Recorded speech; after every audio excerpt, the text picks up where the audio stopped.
ఏమీ పిల్ల, ఎవరే వాడు? నీ మొగుడే కదా, ఎక్కడికి పారిపోయాడు అన్నారు. అమ్మంది, అయ్యో తండ్రి, నువ్వు నాకు తండ్రి లాంటి వాడివి, నన్ను గద్దిస్తావెందుకయ్యా? పువ్వుల తోటలో విహరిద్దామని తీసుకొచ్చాడు, వచ్చాను.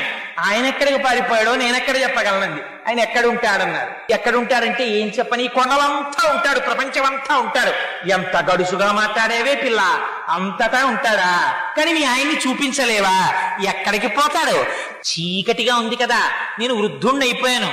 నిన్ను గుర్తుపడదామన్నా నువ్వెవరో గుర్తుపట్టలేకపోతున్నాను.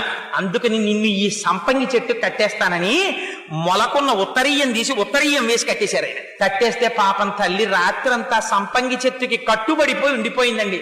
ఏమా తల్లి కర్మ, ఆ తల్లి కనుబొమ్మ కదిలితే ఐశ్వర్యం వస్తుంది. అటువంటి తల్లిని ఉత్తరీయంతో కట్టేశారు అనంతాచార్య వారు. కట్టేస్తే తెల్లవారిపోయింది. గుడి తలుపులు తెరిచారు.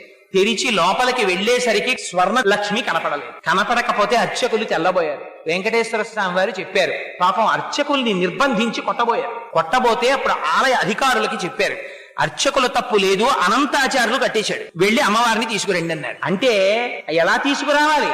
కన్యాదానం చేయడానికి పిల్లని తీసుకొచ్చినట్టు తీసుకురావాలి, అనంతాచార్యులు అలా తీసుకురామనండి అన్నారు. అందుకని 8 ఏళ్ల పిల్లగా మారిపోయింది. సంకనెత్తుకుని వచ్చారు అనంతాచార్యులు వారు. ఎత్తుకొచ్చి తీసుకొచ్చి అక్కడ కూర్చోబెట్టి, అయ్యా తెలియక తప్పు చేశాను అయ్యా వెంకటాచలపతి, ఇదిగో తీసుకొచ్చేశాను, అమ్మవారిని తీసుకోమన్నారు. అంటే ఆయన అన్నారు, నువ్వు అలా తీసుకొచ్చి ఇచ్చేస్తే కుదురుతుందా?